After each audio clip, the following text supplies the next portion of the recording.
DJ. Bonsoir, bonsoir à tout le monde.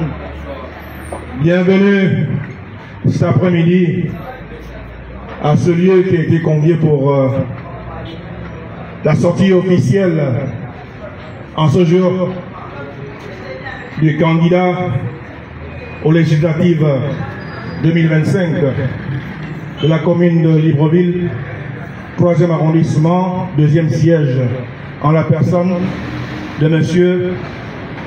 Fortunet Edoué Essono. Je suis autorité Fabrice Ombambe, trésorier du mouvement qui accompagne le candidat Fortunet, le mouvement Plus Jamais Ça, PJC. Et donc, le candidat Fortunet Edoué Essono va à la législative 2025 en qualité de candidat indépendant. D'accord. Et donc, le mouvement PJC que je représente ici a décidé effectivement de l'accompagner avec les moyens financiers disponibles, les moyens physiques et logistiques disponibles, ainsi que les moyens spirituels disponibles. Donc, je vais vous faire brièvement la présentation du mouvement PJC, afin que vous sachiez exactement ce que c'est que le mouvement PJC. Le mouvement PJC, association PJC, a été créé en 2019. Et donc, à l'issue de cette création, nous avons plusieurs objectifs. Nous avons un chapelet d'objectifs que je ne saurais vous étaler ici. Mais nous allons simplement retenir que le mouvement PJC lutte pour l'état de droit, la bonne gouvernance au Gabon. Le PJC lutte également pour les injustices faites aux uns et aux autres dans notre pays. Le PJC également, en son sein, regorge des hommes et des femmes gabonaises de tous sexes. Et le PJC également, comme je le disais, se bat pour que nous puissions vivre dans un état de droit.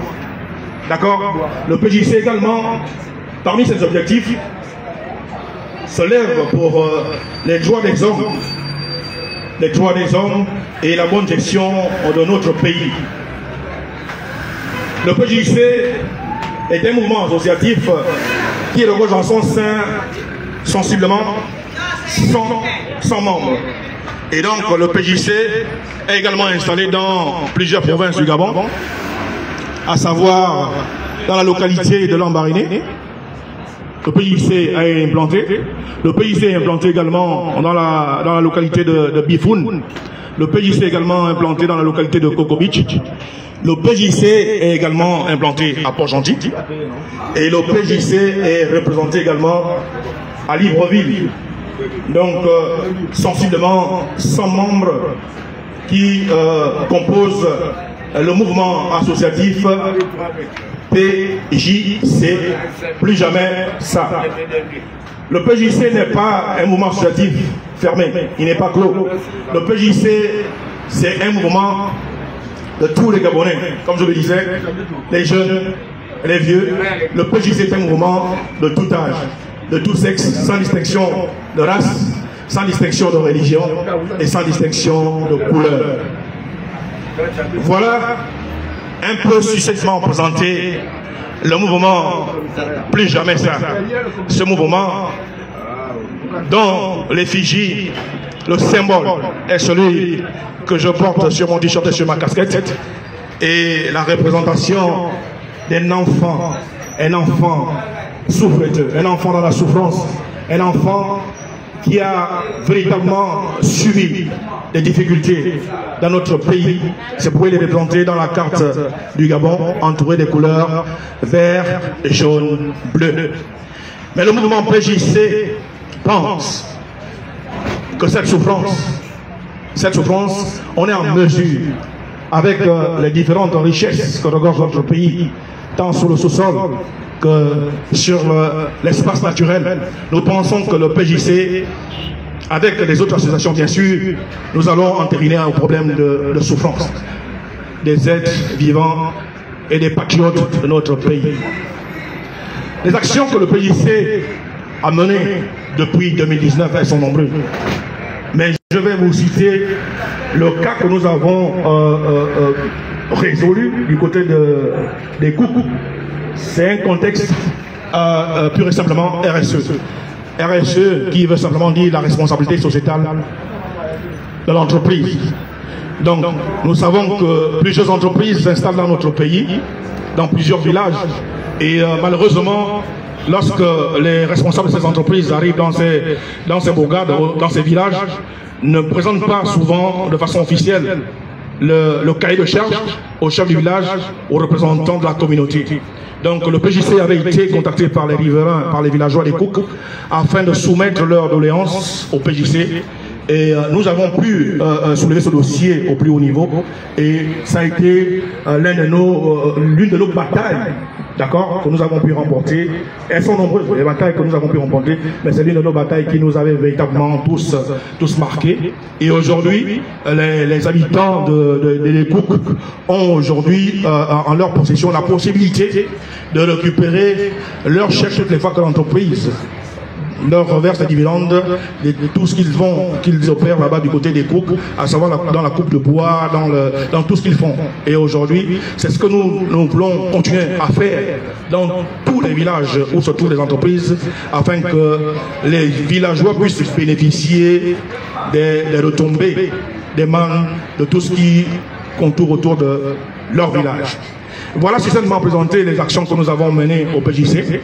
Et sans plus tarder, dans notre présentation iconogramme, il est ensuite convenu que je passe la parole à M. Moïse Stéphane Bengon, lui qui est le directeur de campagne de M. Fortuné. Donc, je vais de ce pas appeler Moïse Stéphane, à qui je vais remettre le micro pour vous parler de la personne de Monsieur Fortuné, qui est son candidat, parce que c'est lui le directeur de campagne, et qui est également le candidat choisi par le PJC. Moïse Stéphane. Quand on applaudit Moïse Stéphane, directeur de campagne du candidat Fortuné. Merci.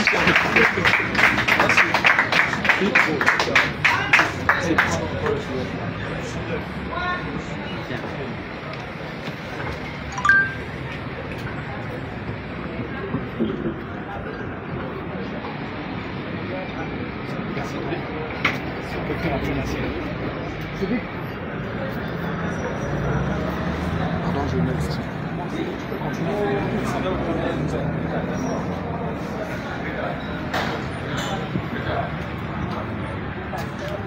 Merci de le rapprocher à la débat supérieur. Mesdames et messieurs, bonsoir. Bonsoir. J'espère que je suis suffisamment audible. Je suis Moïse Stéphane Bengon. Je suis Gabonais de naissance. J'ai eu la grâce et l'immense honneur d'être désigné par M.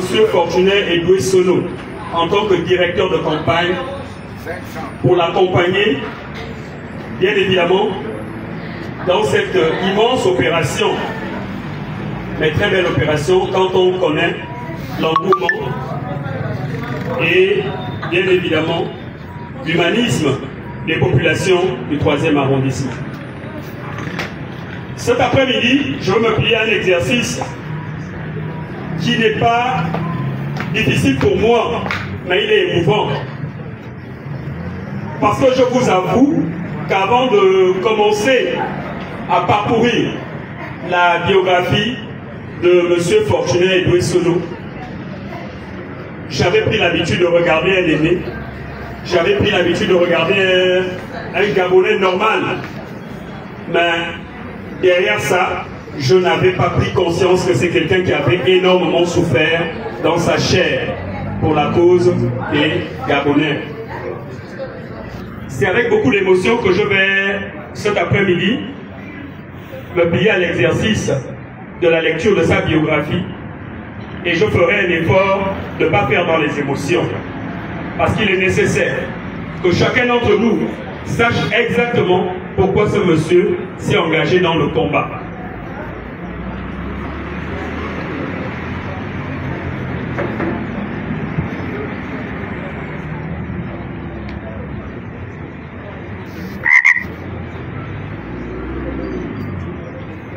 Biographie du candidat Fortuné Edoué-Sono.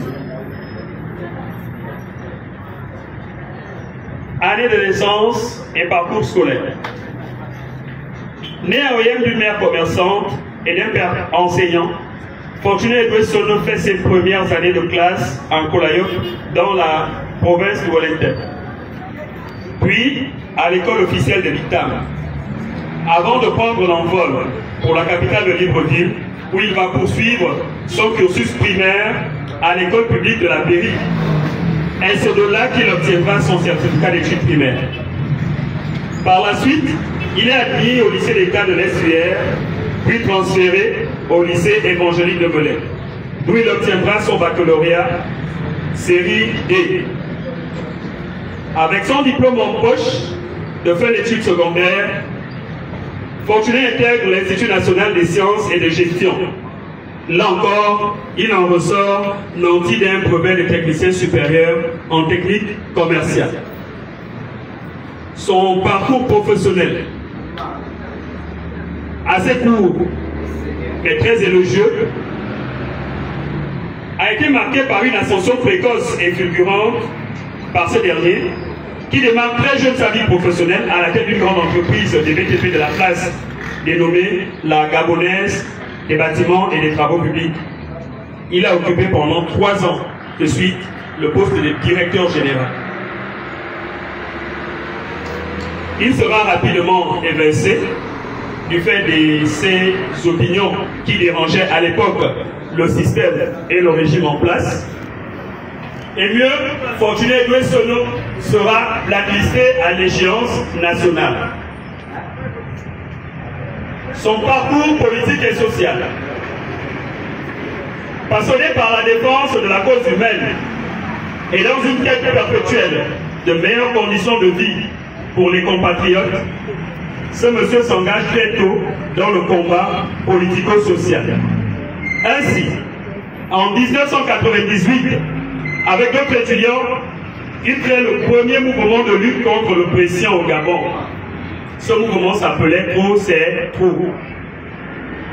En 2005, il fait partie des membres fondateurs de l'Union gabonaise pour la démocratie et le développement. Suite à cela, il sera porté à la présidence du mouvement des jeunes de cette entité et sera également membre de la coordination de l'Estuaire du même parti politique pour la campagne présidentielle de cette année-là. En 2006, il est candidat aux élections législatives pour le premier siège au 3e arrondissement.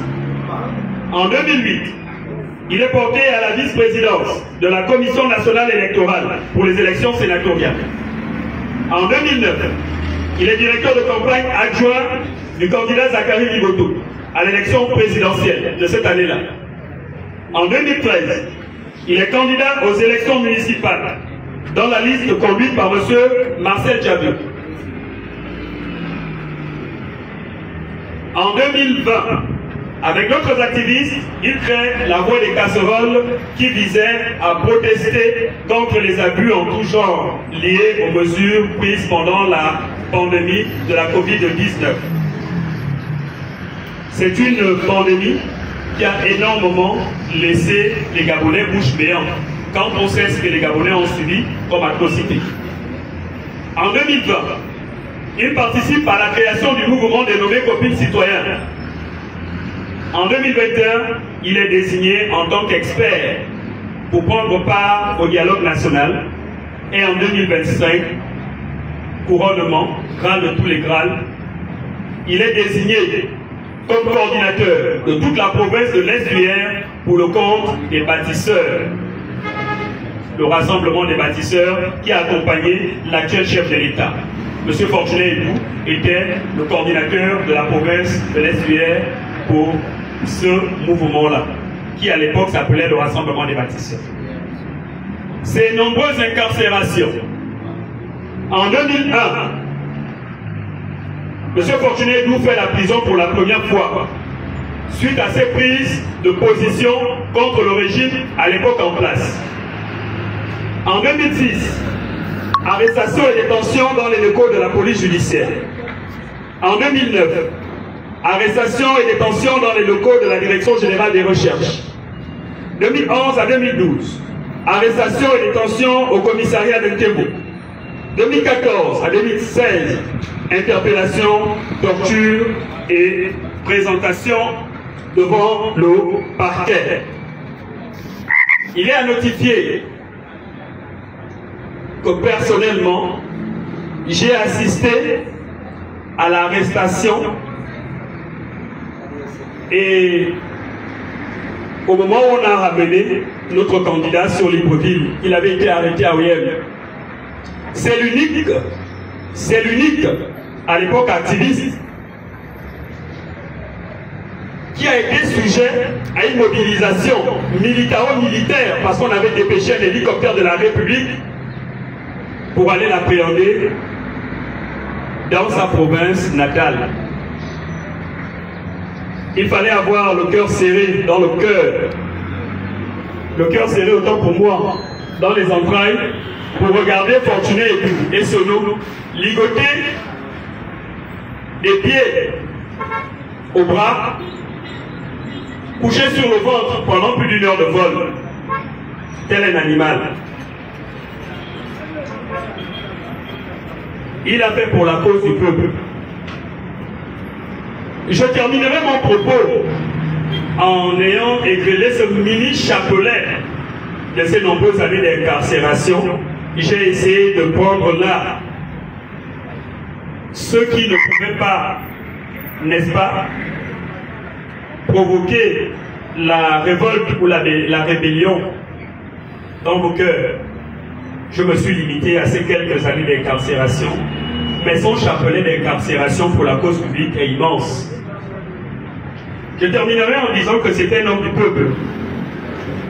Il est père de famille, il vit en union libre. Et c'est quelqu'un aujourd'hui dénué de tout orgueil. C'est quelqu'un aujourd'hui qui a accepté de se dévêtir de tout ce qu'on lui a proposé pour se mettre aux côtés du peuple. Aux côtés du peuple du 3e arrondissement pour continuer ce combat dans l'hémicycle. Je vais m'arrêter par là en invitant poliment, gracieusement et en sachant compter sous vos applaudissements pour demander à notre candidat de se joindre à nous. Et pour ceux qui ne le connaissent pas, vous pourrez avoir l'opportunité de l'écouter, de le regarder, parce que je reste convaincu que pour les prochaines 5 années, c'est quelqu'un qui fera parler de lui à l'hémicycle, tel il a fait parler de lui sur la place publique depuis 1998. Je vous demande d'applaudir l'arrivée de M. Fortuné Edou, s'il vous plaît. Merci.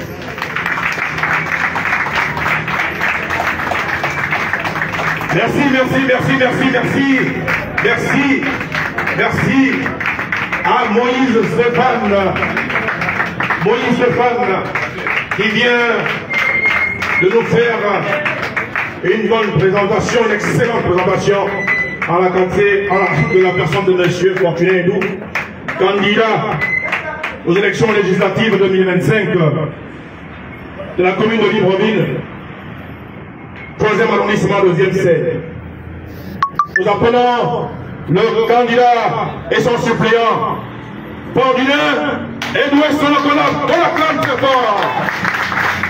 On acclame le candidat Fortuné Edou Sono et son suppléant. Acclamation, acclamation. Je ne vous sens pas, je ne vous entends pas. Il s'agit de Fortuné Edou. Il s'agit de Fortuné Edou.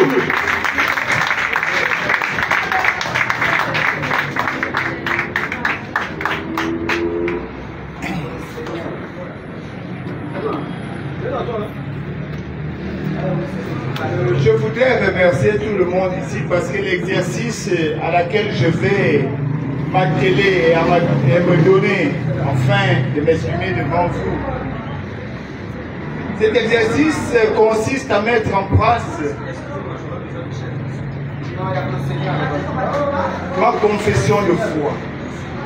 La confession de foi, c'est vrai au Gabon, c'est un terme certainement nouveau, mais la confession de foi est un terme qui doit lier le président de la République en tant que candidat au suffrage indirect et le député en tant qu'également candidat au suffrage indirect.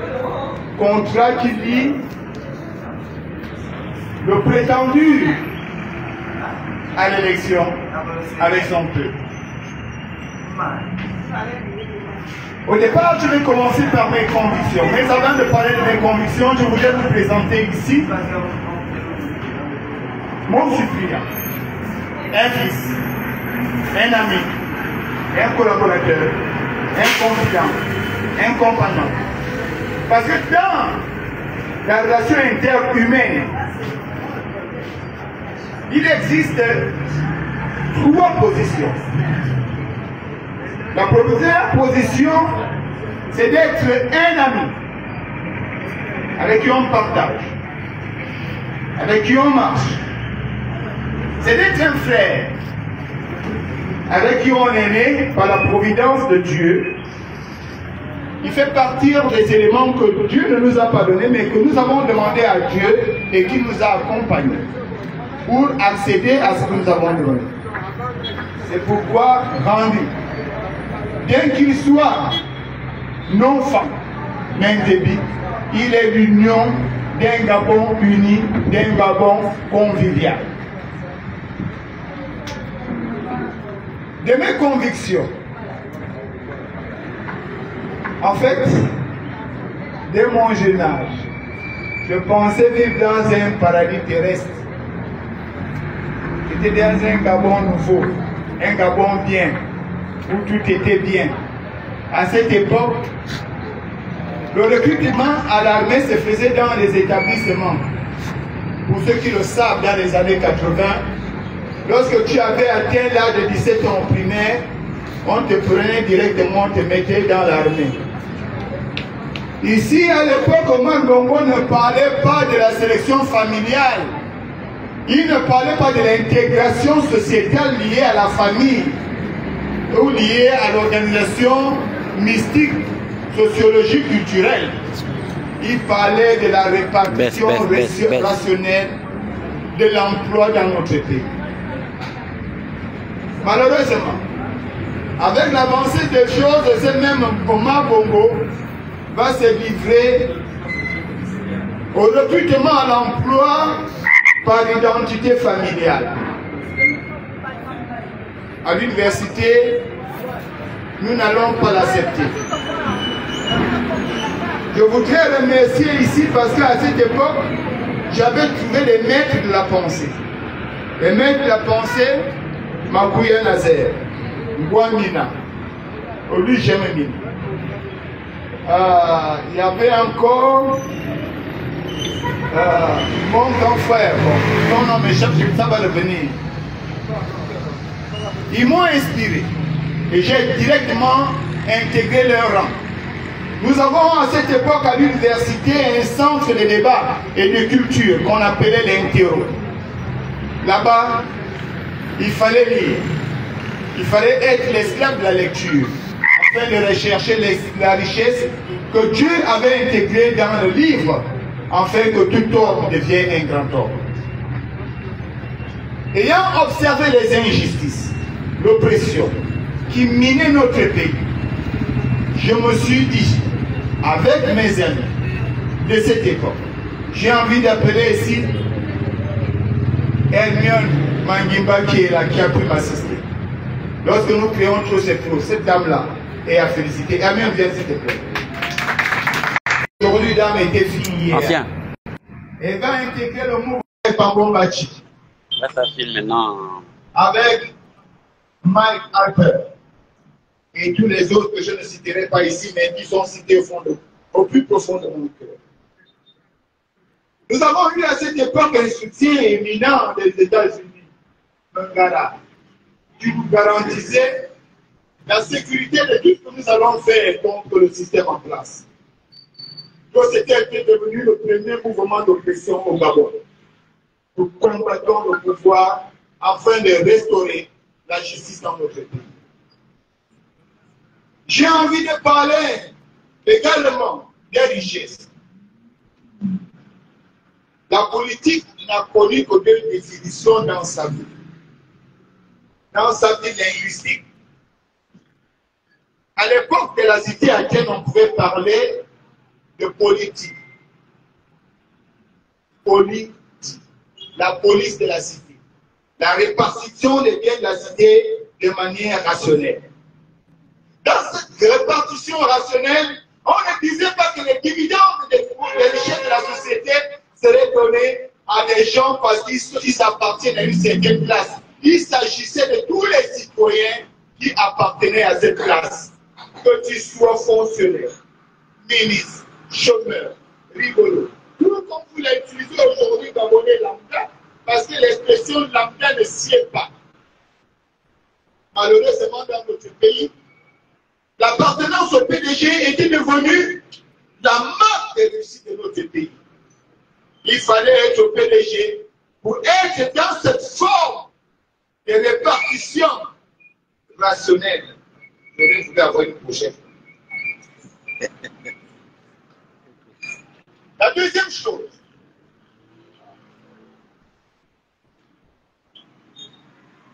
l'épanouissement de nos jeunes. Un grand littéraire écrivait en son époque et il disait, assis sur un banc de sable lisant un journal passant page, je songeais à mes trois petits-fils qui n'étaient pas encore nés. Vivons notre temps dans la souffrance de notre existence. Le livre 100 pages de la mer et le siège dont la plage nous accompagne à dire que nous devons penser au futur et non au présent. Nous devons penser à nos enfants et non à nous-mêmes. Omar Bongo, à cette époque, n'avait pas cette ambition.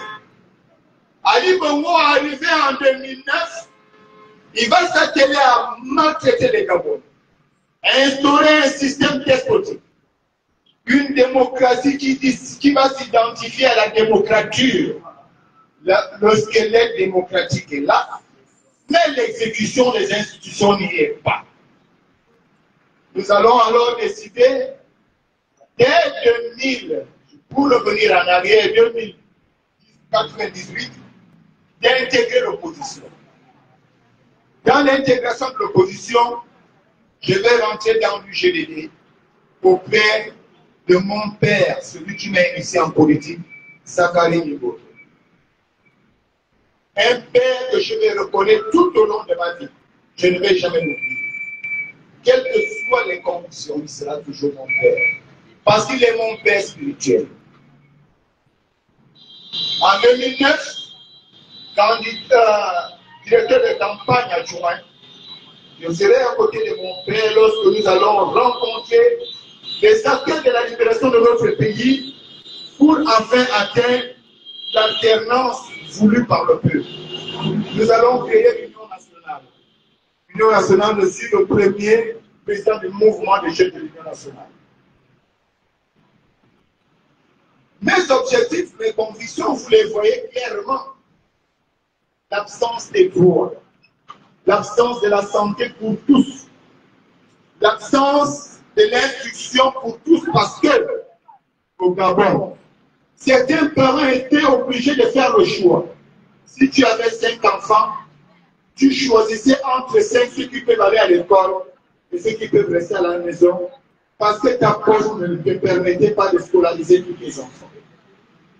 Voilà les convictions, ce qui m'a motivé à rentrer dans la politique. Et j'entends continuer cette politique, d'autant plus que, au niveau de la santé, c'était devenu un centre commercial. Certainement, du fait que la dénomination de leur contrat se limite au terme de l'Hippocrate, mais ils oublient le sens de sauver les vies avant d'attendre l'argent. J'ai alors choisi mon fortuné de me mettre contre le système.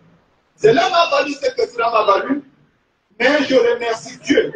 Parce que mes temps de prison, où je mettais plus de temps que d'être avec mes enfants et ma femme, m'ont permis d'être une nouvelle personne et de me forger. Mon corps, mon esprit se sont familiarisés avec la prison. Au moment où je vous parle, je suis prêt à intégrer la 5e République avec les fondements d'un droit. Pour tous. Mes croyances. Je suis chrétien. Chrétien, je suis protestant. Par ma naissance, vous comprenez que je suis déjà dans la logique de la contestation et des divergences des idées qui nous mènent au développement. C'est là pour amener le Gabon à un véritable progrès. Raison pour laquelle je vais vous décliner mon engagement vis-à-vis de vous. L'engagement qui doit nous amener à un projet. Je ne suis pas candidat. Je suis un projet pour vous. Et je voudrais que dans ce projet, vous, le peuple qui avait dit hier, pourquoi fortune n'est pas été donnée, que vous, à vous, il vous revient l'occasion de me nommer en tant que député. La nomination en tant que député va passer par un vote. À vous de faire le bon choix. Regardez votre existence et regardez ce qui vous attend de nous. Je vis avec vous au quotidien parce que je vais vous le dire sincèrement. La souffrance est un don de Dieu. Parce que lorsqu'on souffre, cela nous permet de nous rappeler à un moment donné que Dieu existe. Mais la misère, Dieu ne l'a jamais instaurée. Notre combat ne sera pas le combat de la souffrance, mais le combat de la misère. Parce que dans le 3e arrondissement, 2e siège, j'ai parlé de Akemi, des Akemi, de Tigé, des Bellevue, 1, de Vénévois, des PK, PK5, PK6, PK7, PK8. J'ai parlé de Bissé. J'ai également parlé des autres quartiers, certainement que j'ai oublié ici. Si nous venons au Gabon de définir la misère, il n'y a pas de gars bien placés que nous pour définir la misère. Nous sommes les seuls qui n'avons pas besoin d'un dictionnaire pour définir la misère. Quand c'est de la sablière, c'est tout pour acheter les dictionnaires et retrouver la misère. Les maisons Chikatia, c'est nous. Les concerts de musique, c'est nous. La récréation des rats, c'est nous. Le sida le plus dangereux, différent au sida de la serpillière qui peut se soigner facilement, c'est nous. Raison pour laquelle il est alors nécessaire que le peuple du 3e arrondissement ait un œil sur leur fils. Je sais. Je le sais. Je sais que je ne suis pas en train de faire un direct émotionnel de tous les activistes. Mais je voudrais solliciter votre oreille et votre regard. Je sais. Je sais que beaucoup d'entre vous se posent la question, est-ce que lorsque cet enfant ira là-bas va se souvenir de vous, de nous? J'ai envie de vous rappeler combien de fois je visite tous les quartiers. J'ai envie de vous rappeler combien de fois je vois dans tous les bars d'Afrique. J'ai envie de vous rappeler combien de fois je fréquente tous les mamans d'Afrique et les pères. J'ai envie de vous rappeler que mes jeux, mes récréations, mes bonheurs se trouvaient dans tous les stades du 3e arrondissement du 2e siège. Le Maracana, le Milan, Mambo. D'abord, qui est le bel vidéo.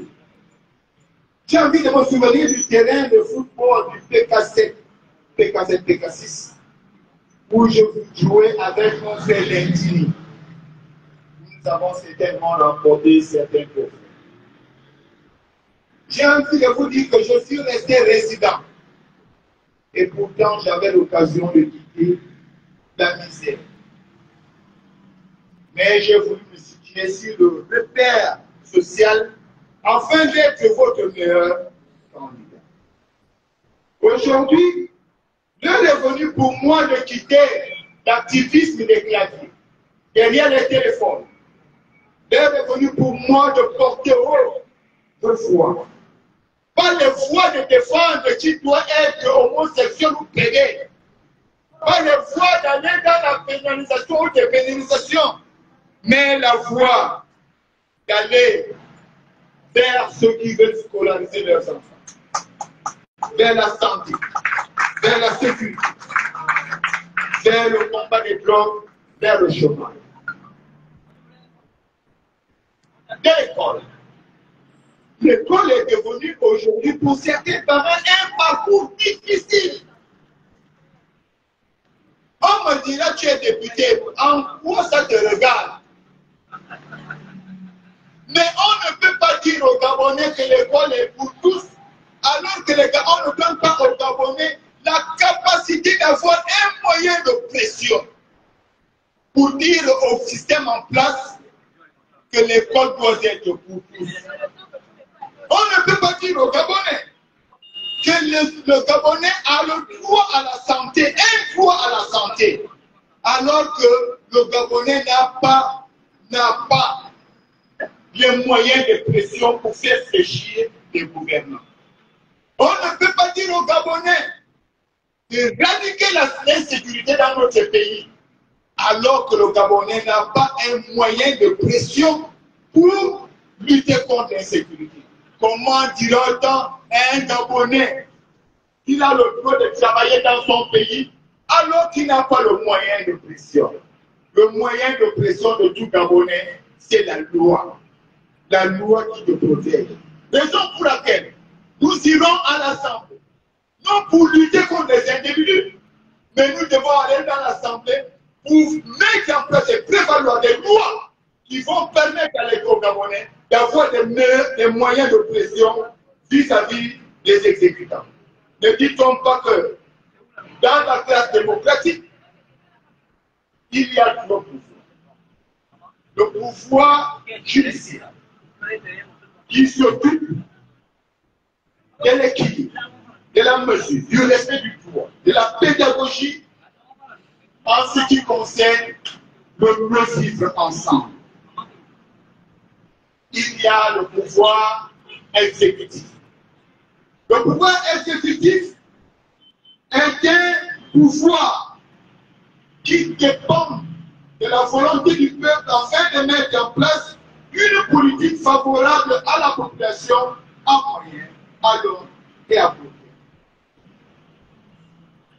Le pouvoir législatif. Mes frères, je voudrais vous rappeler une histoire. Il y avait un grand homme en 1982 enfermé parce qu'il a été le premier à élever un mouvement contre le système et à l'appeler au multipartisme. Ce jour, cet homme va renaître certainement par mes propos. Il disait en 1991 que pour accéder au développement, pour accéder au progrès, nous ne devons plus lutter pour juste atteindre le pouvoir suprême, mais il fallait rechercher le pouvoir de base. Parmi le pouvoir de base, il y avait effectivement le pouvoir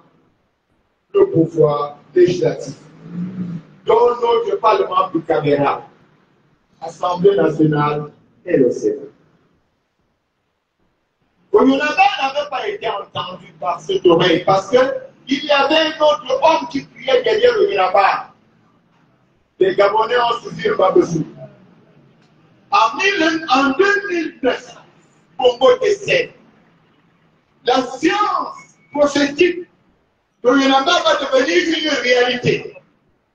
Si les Gabonais s'étaient battus à prendre les pouvoirs de base dans le Sénat et l'Assemblée, je ne pense pas que votre République ait été la présidente de la transition à cette époque. Aujourd'hui, je vous demande encore de regarder ces paroles prophétiques sorties de la bouche de Yeraba. Peuple gabonais, faites le bon choix lors de ces élections législatives. Parce que c'est là où vous allez mieux défendre vos intérêts.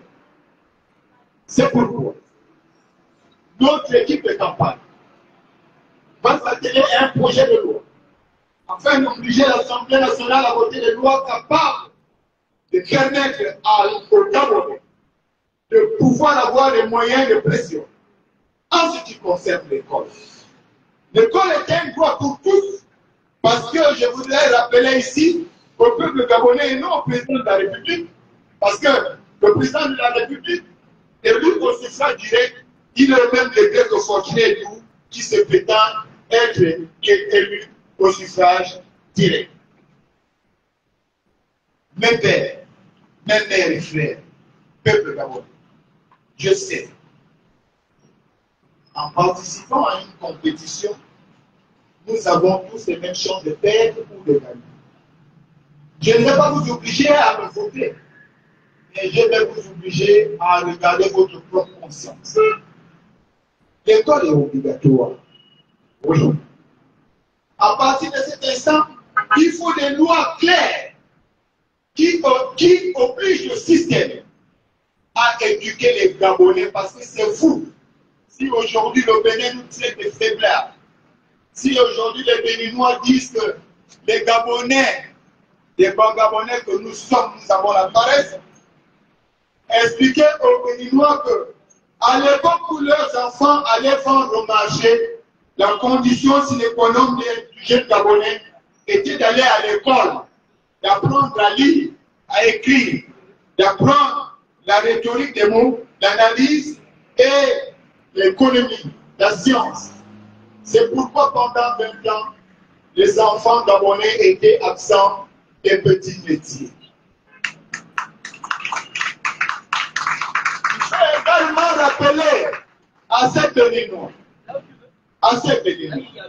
sans xénophobie, mais avec un sentiment fraternel et patriotique du panafricanisme que nous avions pu changer en science grâce à certains de nos frères, tels que Senghor et Césaire. Il faut leur dire que les Gabonais ayant parcouru le système scolaire considéraient ceux qui n'avaient pas fait l'école comme des ratés, même quand ils avaient réussi. Raison pour laquelle certains petits métiers vont prendre des noms chez le Malien pour parler du boutiquier, chez le Naïka pour parler de celui qui va en marché, qui vend des chaussures, chez le Kameko, celui qui fait la mécanique. Vous allez comprendre que ces métiers étaient devenus sectaires parce qu'on avait la logique de nos parents. Va à l'école pour que tu deviennes un homme. Ne nous privez pas de cette valeur. Raison pour laquelle aujourd'hui, au lieu que l'école devienne ce que l'école aujourd'hui, parce que pour qu'un parent puisse inscrire son enfant à l'école, il y a des démarcheurs qui demandent 100 000.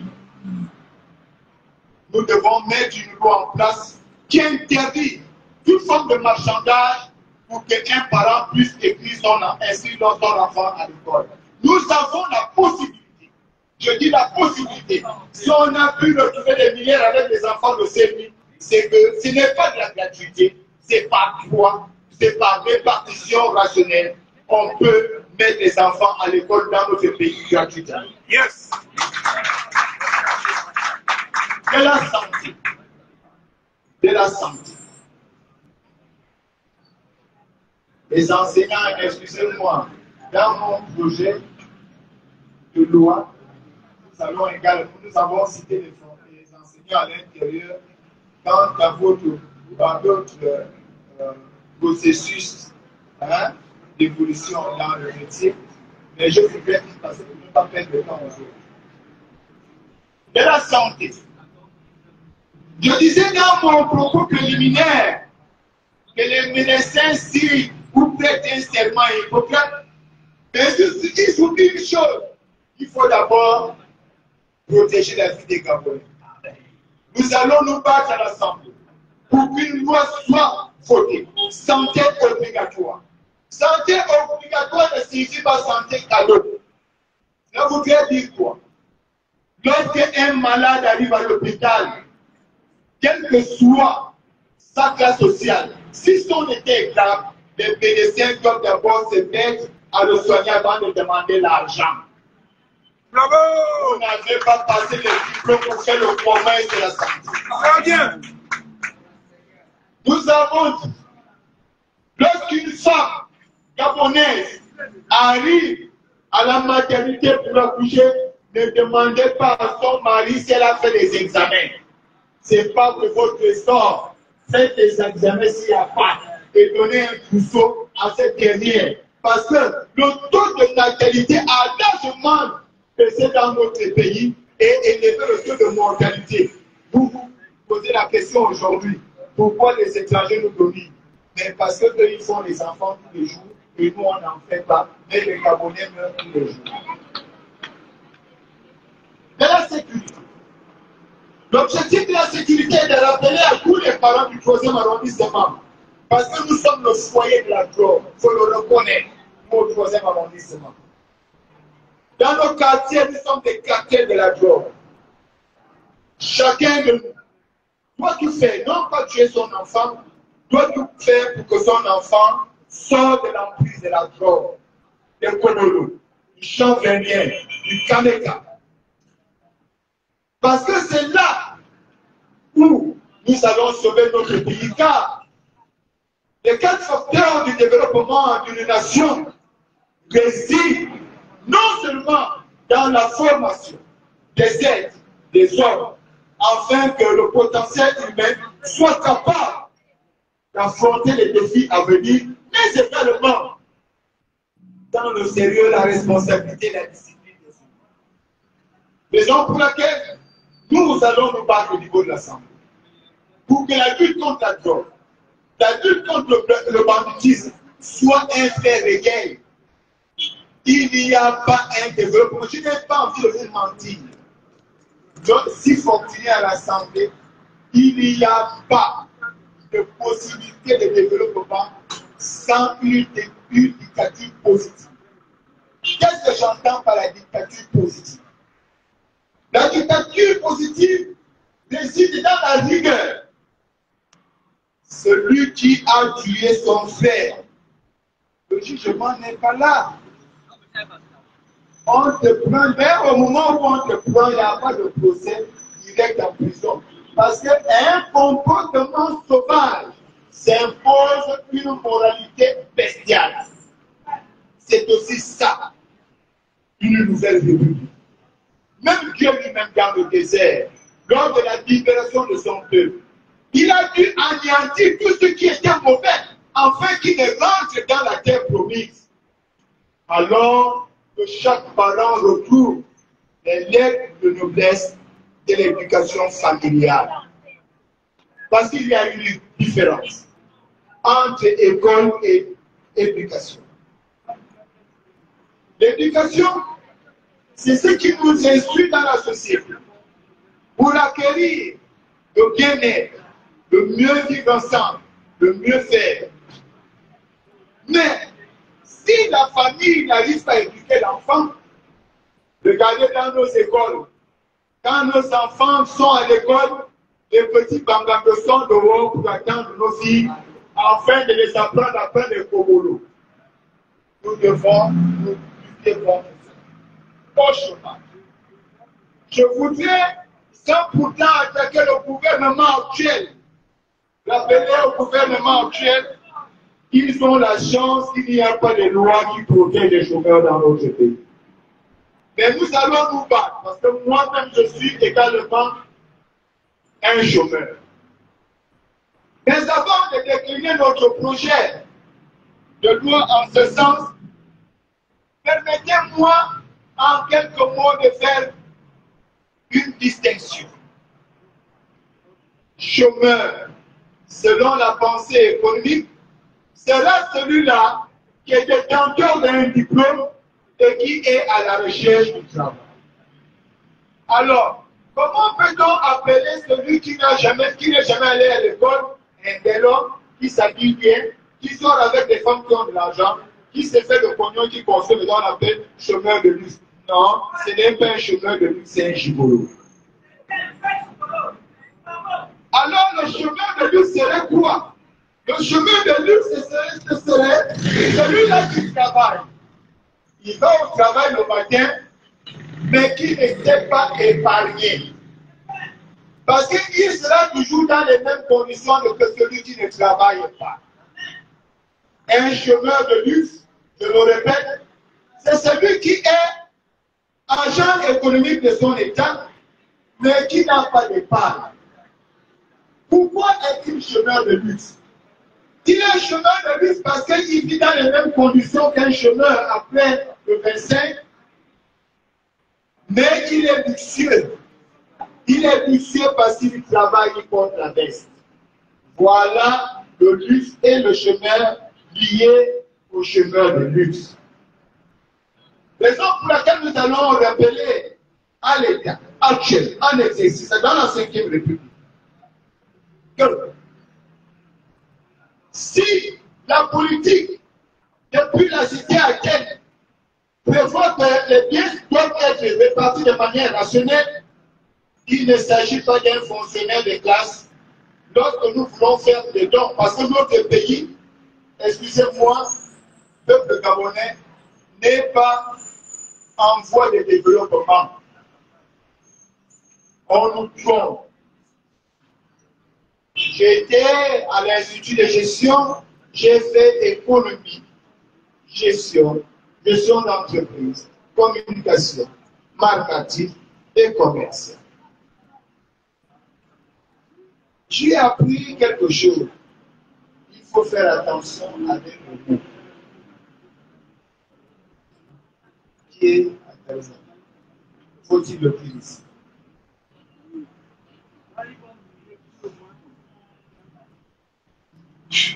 Peuple gabonais,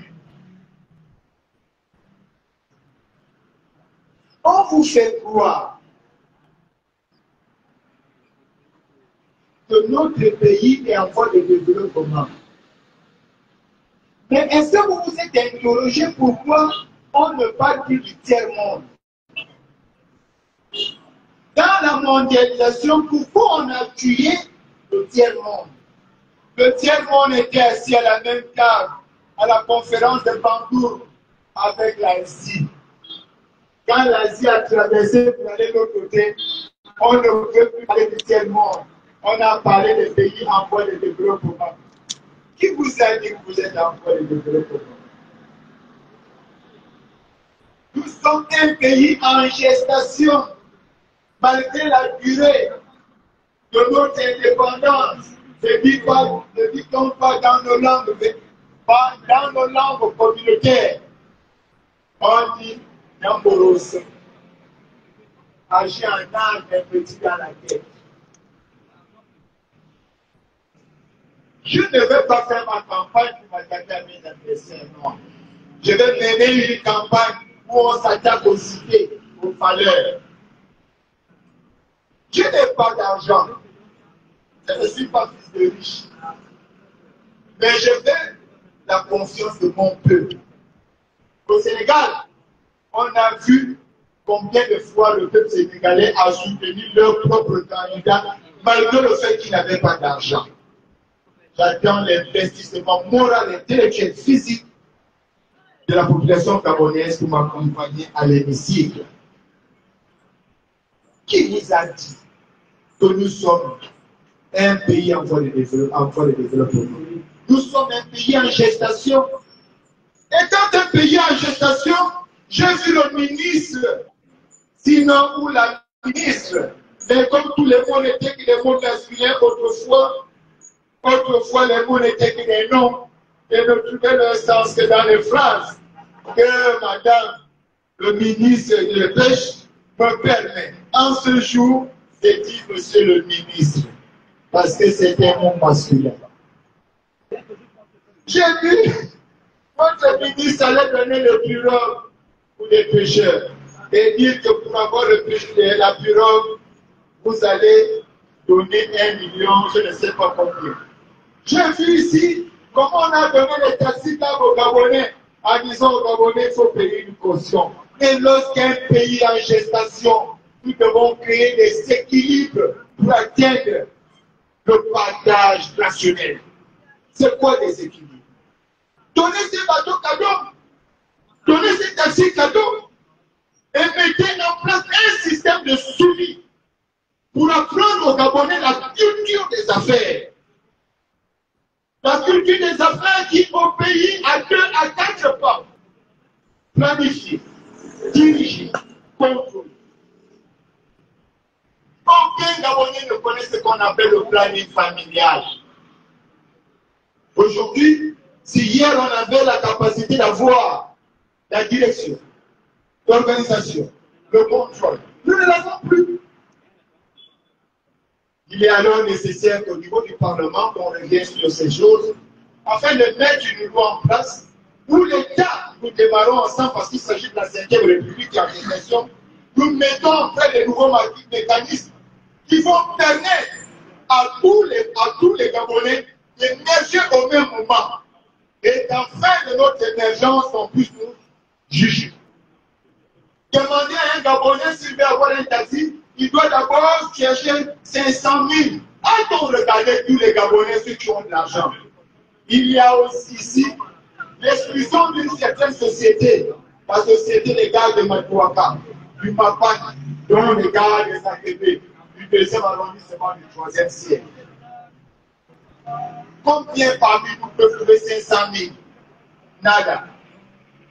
Comment pouvez-vous donner une pirogue à un Gabonais qui a une femme, un enfant, la famille, et qui n'arrive même pas à soutenir le besoin physiologique de sa famille, mais vous lui dites pour avoir la pirogue, il doit vous donner 1 million. Et vous dites que la pirogue là peut pêcher 500 000 kilos de poisson. Ah, vous connaissez une pirogue qui peut soulever 500 000 kilos de poisson, même le chanteur. Excusez-moi, excusez-moi. Nous avons l'obligation d'accompagner le projet que nous avons. Parce que lors de cette élection présidentielle, nous avons voté un projet de société.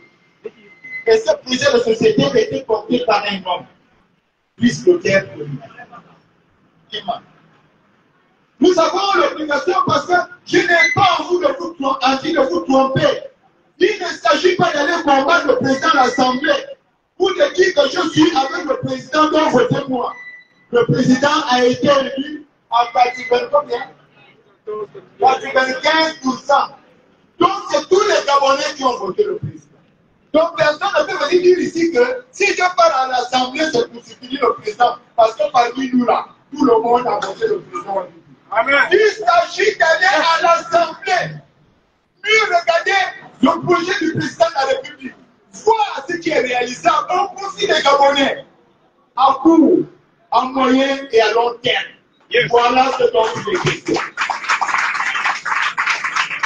Il ne s'agit pas d'aller combattre le président ou d'aller le soutenir.